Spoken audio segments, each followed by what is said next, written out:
Maserati is proud to partner with Monocle on Culture on Monocle Radio. Folgore is the Italian word for lightning. Put another way, power in its purest form. The new all-electric Maserati Gran Turismo and Gran Cabrio Folgore truly deliver the grand in grand touring.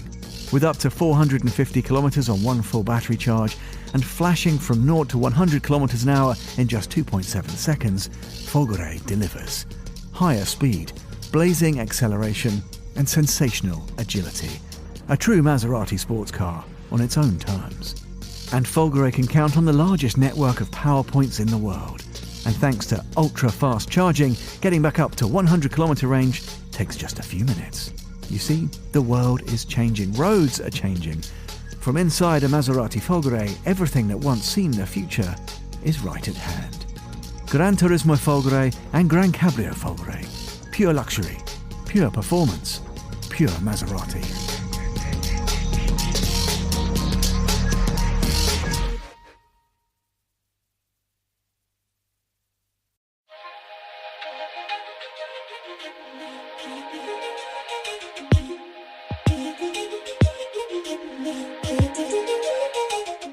Hello and welcome to Monocle on Culture. I'm Robert Bounds. This week we have an eclectic mix of stories for your ears and for your entertainment. We'll be finding out about rock music in Soviet Ukraine, exploring the incredible career of one of France's very best auteurs, and we'll be finishing the episode with an interview with a little-known Serbian performance artist. I wonder if you can guess who that might be. There is heaps to get through on today's show, so let's get stuck right in.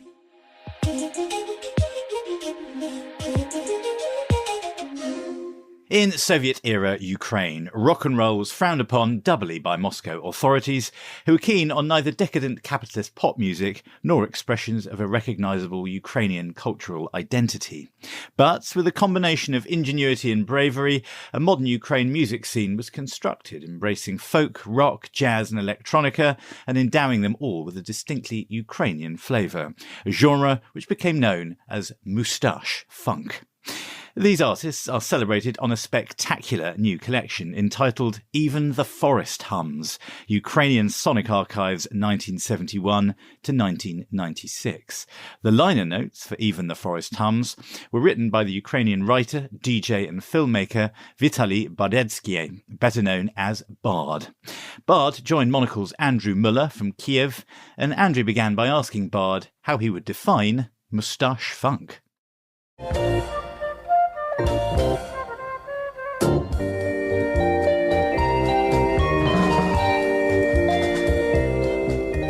It has not much to do to the music itself. It's more like a vision, like an idea. It could be psychedelic rock, could be early electronic music, it could be ambient, but it's still like you can brand it like krautrock. The same thing is all about moustache up funk. I created this name myself because I used to be a music journalist in the 90s.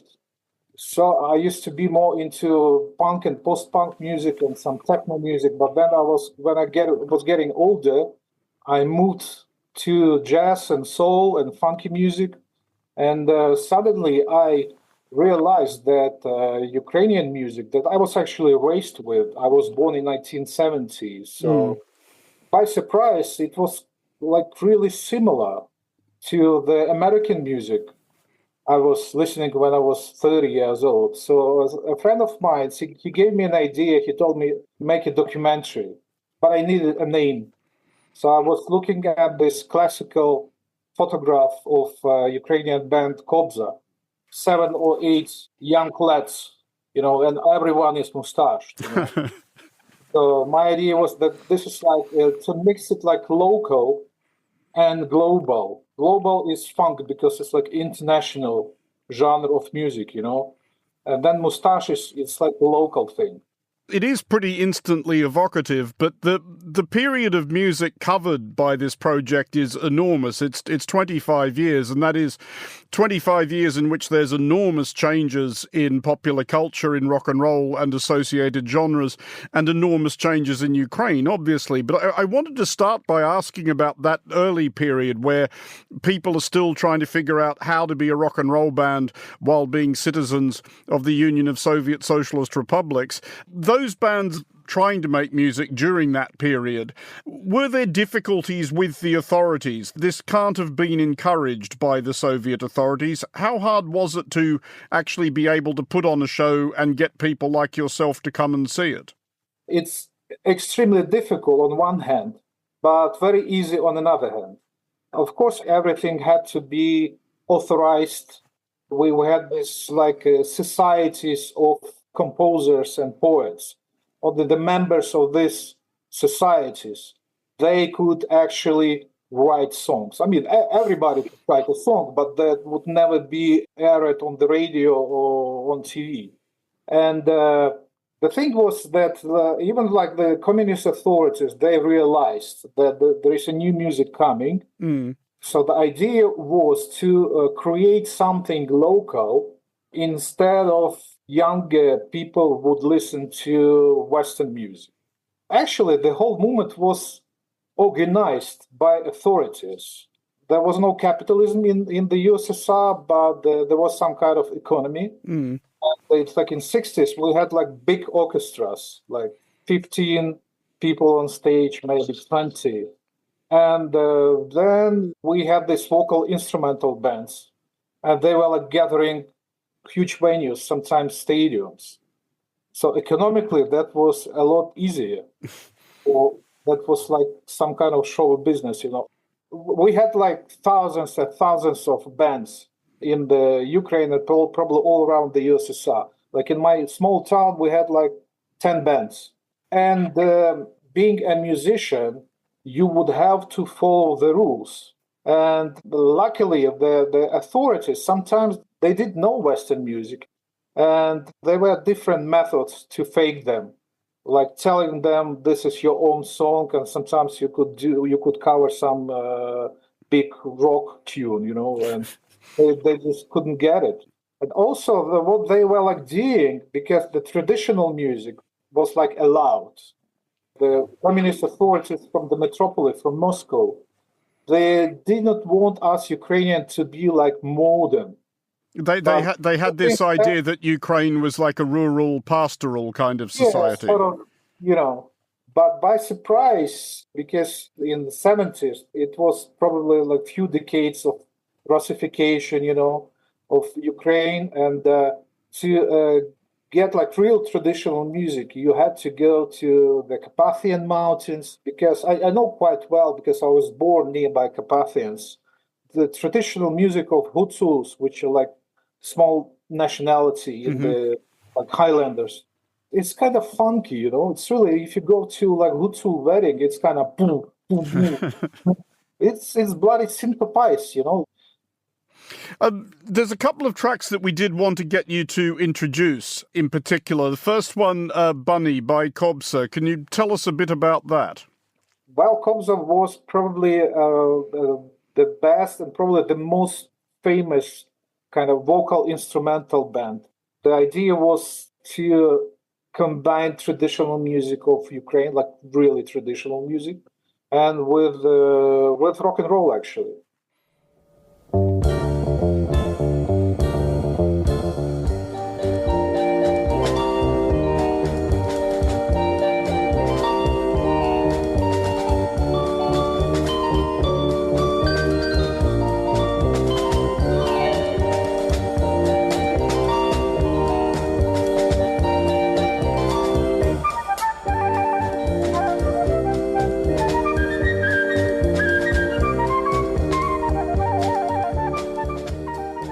And also, we wanted to ask about Kirilo Stetsenko featuring, and I hope I'm pronouncing these correctly, Tetiana Kocherina. Tetiana Kocherina. Kirilo is a good friend of mine for many, many years. And he is exceptional in this company of Ukrainian VIAs, this vocal instrumental bands, because Kirilo was actually really into Black American music, unlike others. He was familiar with American jazz music. That's why his stuff, it sounds really, really, really funky.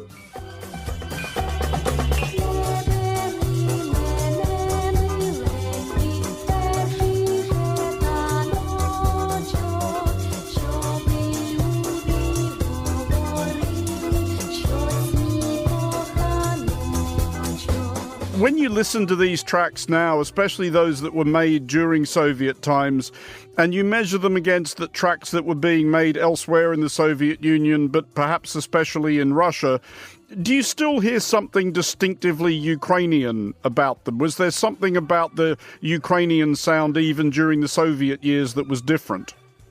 Absolutely. Well, we can funk, first of all. Russians cannot. I mean, it's not their fault. Even their traditional music is not any funky. And we had another former Soviet republics like Georgians. They're absolutely soul guys. They are like Philadelphia, absolutely. And Kazakh guys, they are more psychedelic. I think it's related to the landscapes, you know.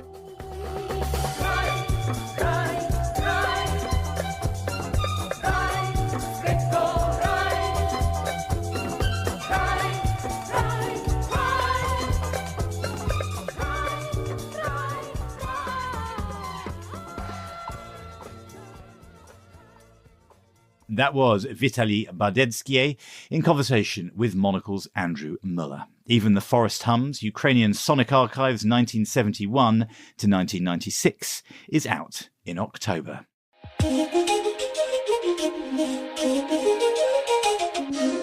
Now, there aren't many women directors with name recognition, fewer still in the world of art house and indie movies. But in her long career, Agnes Varda gained considerable acclaim, particularly in France, where she lived and produced most of her films. But it didn't come easily. In her new biography, A Complicated Passion, the life and work of Agnes Varda, film critic Carrie Rickey chronicles the ups and downs of a life spent fighting to create the art that she was compelled to make. Monocle's Lily Austin spoke to Rickey about her new book, Varda's impressive career, and how she kept herself within the cultural conversation right up until her death in 2019 at the age of 90. Toutes portes ouvertes en plein courant d'air.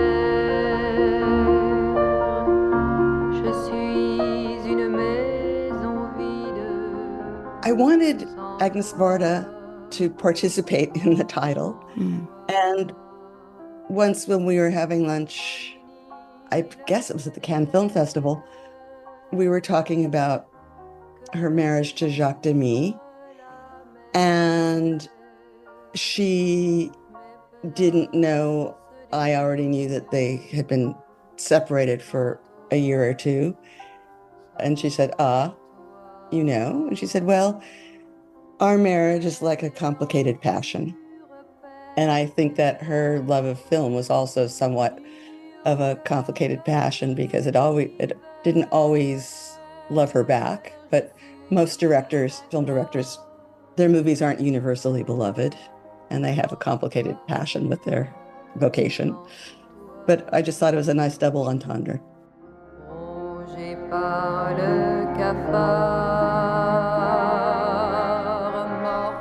Martin Scorsese once described Agnes Varda as one of the gods of cinema.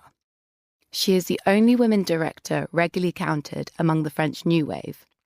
Cleo from 5 to 9, her classic of that movement, is frequently included on lists of the best films of all time. She has won an Oscar, a Berlin Bear, a Venice Lion, an honorary palm from Cannes, and several Césars. And yet, despite her renown, what becomes clear in film critic Carrie Rickey's new biography, and as the title A Complicated Passion suggests, it was always a battle for Varda to make her films. Part of that complication But what makes her such an enduring talent was Varda's totally singular and uncompromising vision. It was fully formed even in her first feature, La Pointe Courte, which she wrote and directed at the age of 26, without any experience and having seen only 10 films in her life up to that point. With few references to draw on, Varda quickly developed her own language and practice for filmmaking. I was really interested to learn about this term, cinécriture. I'm probably butchering that pronunciation, but... well, my French is not good either. But I think it's cinécriture, and it means film writing. She really thought that French cinema institutions and teaching were very too much about the written script, and that film was more than about the words. Film was about the music you used, the rhythm of the edits, the set decoration or lack of set decoration. And she thought a script had many things. And when she created scripts, it was like a chicken scratches of, it should be a close-up, it should be this, it should be that, it should be this color, there should be this in the background, there should be wind in the trees. She had a more holistic view of what a script was. And her movies are full of things that some she would discover in the moment on the set or where she was shooting, and some of which were she had thought of before the shot started. So she created the word. It's, I guess, a compound word in French, and it means the whole gestalt, but in terms of what's in front of the camera. Despite the difficulties in getting her work made, Varda's filmography is staggering. Over her lifetime, she directed 21 feature films, 22 shorts, and 4 television programs, as well as producing work as a photographer and, in her later years, as an installation artist. She had an enormous creative drive. Her mother was very interested in art and had taught her a lot about art. And I think her father disapproved of her because she was bohemian, and she wanted to be an artist, and she wasn't conventional. And her father was a conventional bourgeois. And she just needed to prove herself. And not only did she prove herself first as a photographer and then as a filmmaker, and then in her last 20 years as an installation artist, she proved to everyone that she probably could master any media that she touched. She just never stopped. She was always being creative, and she was always making something. And I thought that it certainly gave me energy as a writer, writing about this bottomless energy.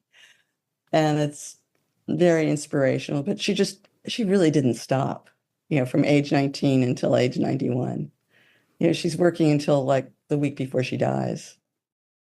With each decade of her life, Varda gained more recognition, a rare phenomenon, particularly for women artists. But as Ricky observes, Varda was careful to center herself, particularly in her later years, with documentaries such as Places, Faces and Varda by Agnes, and by regularly speaking about her work. Inspiration is my subject.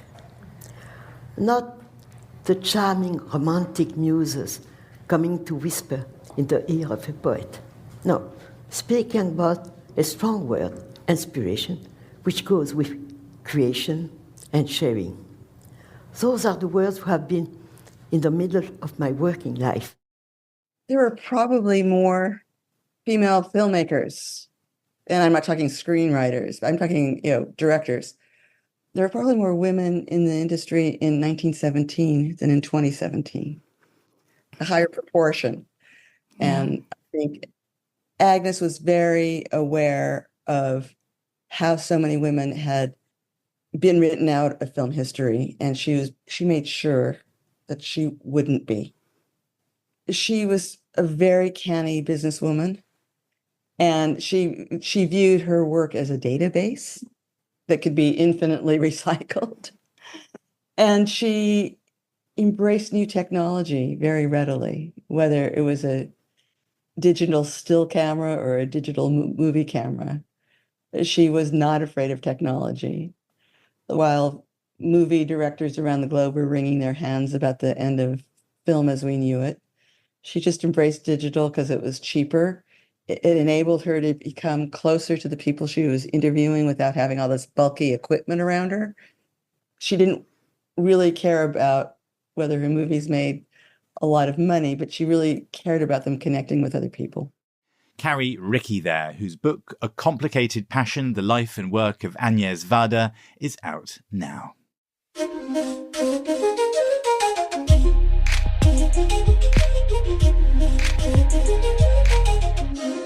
Finally on today's show, the globally renowned artist Marina Abramovic has been in London to open her new performance art exhibition, Healing Frequency. Bringing together 12 works from Abramovic's series, Transitory Objects for Human Use, visitors will be invited to come together and participate in a state of unified healing. That will be the first temporary exhibition at Moco Museum's major new flagship location in London's Marble Arch. Monocle Radio's Tom Webb joined Marina to find out more about the origins and inspiration behind the works.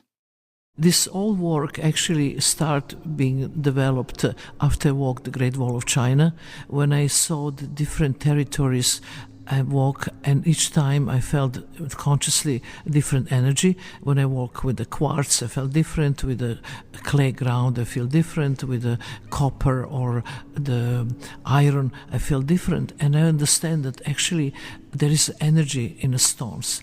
And as I was walking the Great Wall of China for 3 months without being exposed to any public, completely by myself, with the Red Army soldiers, I was thinking how I can transform that actually emotions and also that my discovery to the public.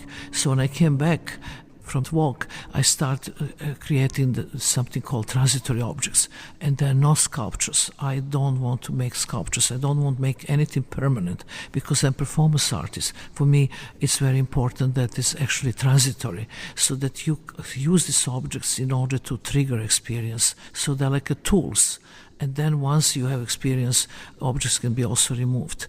And the entire space here with Healing Frequency is actually based on 3 basic human positions: standing, sitting, and lying. And the public can have the plugs to completely isolate from the sounds around and the public and emerge in this experience. So you're actually holding physical earplugs here. How would you love people to interact with your space here? I would like so much that they really take these physical plugs, put in the ears, so that they are not conscious so much of the public and noise. I really want them to use these objects, sitting, standing, lying. I want them to close their eyes and they don't hear any interruption around, so that they can emerge into that actually experience. My work is highly emotional, but at the same time, it's a public space, so you have to have this concentration that you kind of isolate yourself in that experience here. So why do you need to go to such extremes, such as earplugs, to elicit that concentration? Do you believe that technology is becoming a barrier towards interactions with art? But look how fucked up we are. This is insane. We are nothing's wrong with technology. Our addiction to technology, which is wrong, because we are completely addicted. We can't live without telephone. We can't live without computer. We look at the watch every 5 minutes, what time it is.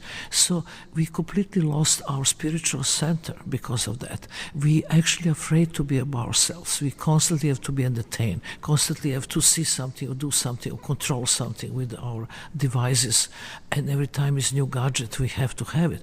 So this is how the entire community is going to wrong direction. So an artist, you should really see that and give some solutions. For me, my advice is, let's go back to simplicity. Let's go back to nature. Let's see what the minerals are. Let's see how the physically we can feel that kind of energy. And then just, I'm helping you by actually giving you these objects, transitory objects, to interact. And can you talk us through some of these physical objects that people can interact with here? Okay, this is like right away you're sitting here and we are looking into the chair for human and the chair for spirit. So as you see, the human chair is quite big, and then you have to put your legs a little bit off the ground, which is very important, so you're not touching the ground, you see, because then you feel different gravitation. You're not pulled down, you're a little bit lift up. Then you have the crystal. One is the black quartz, one is white quartz, very different energy that you can experience. And then next to this, each chair is a tiny little chair, and this is also made with the legs who are, clear quartz touching the ground.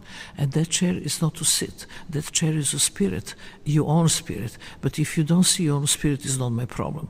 I mean, this is the whole thing about, feeling where is your spirit, where is your other self. So this is very interesting conversational, object here between you, your spirit, but also with the person sitting opposite of you.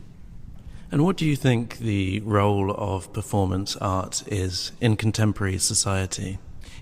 Performance is like phoenix. Disappear and reappear, disappear and reappear, but never actually go away. It's very interesting when society is in a progress and economically they're doing very well, then the art become commodity and become very expensive. And only the few people can really afford, and performers completely disappear. But the moment when the economy is going bad and the art is unaffordable, performance comes up and become very important, because performance is something, it's time-based art. You have to be there to experience, but it's also something that is so direct. It's like a direct relation to the viewer. And in this century, 21st, which we live in, I think the public is so fed up going to the museum to look something. Public need to be part of something. Performers give them this opportunity to be part of something. So is this why you've brought some of your most iconic work for people to interact with? Yes, this whole work, some pieces are really from the late 80s and 90s, and they're all about interacting, and they're all about giving opportunity to this experience. But also, you have to understand that you have to spend time with this whole work. When you want to get muscles in the gym, you can't get it in one day. So you can't just come to the show and spend 3 minutes in all of this work and then think that something happened. You have to spend time. If you give me your time, I give you experience. And speaking of this experience, we're in a brand new space in Marble Arch in London, the Monocle Museum. Why did you choose this as the venue? First, I didn't choose. They invite me. And I have a really relation with them already, because the first museum they built, it was in a very strategical place between Rijksmuseum, Van Gogh Museum, Stedelijk in Amsterdam, and they made very tiny museum there, which I was not aware of it, but they bought one of my pieces, and then I met Kim, and I found really how vibrant and interesting she is, and young generation of artists, very open, showing so many diversity in the work. And then she had the museum in Barcelona, we also visit, and when I come here, I am overwhelmed. I mean, this is enormous. This is actually huge space right in the middle of London. And I think this kind of space is very necessary to show all the range of the different artists, different generations, and different kind of work. And what is your immediate reaction seeing your work in this space today? I came last night from New York. I came here very happy. This is like museum, my dear. I'm very comfortable here, and now I'm really looking for tonight for the opening, because the most important part of this show is that people interact. I want to see every single object actually occupied by the participant. Thanks to Tom Webb for that interview. Marina Abramovic's exhibition, Healing Frequency, is open now and runs until the 11th of March 2025 at Monocle Museum, London. And that is all for this week. My thanks to Bard and Andrew Mueller, Carrie Rickey and Lily Austin, and Tom Webb there, and Marina Abramovic. Phew. Monocle on Culture is produced by Sophie Monaghan-Coombs and Steph Chung-Gu, and Steph also edits the show. Many thanks to Lily Austin, again, for help editing this week. We'll be back at the same time next week, but until then, from me, Robert Bound, thanks for tuning in.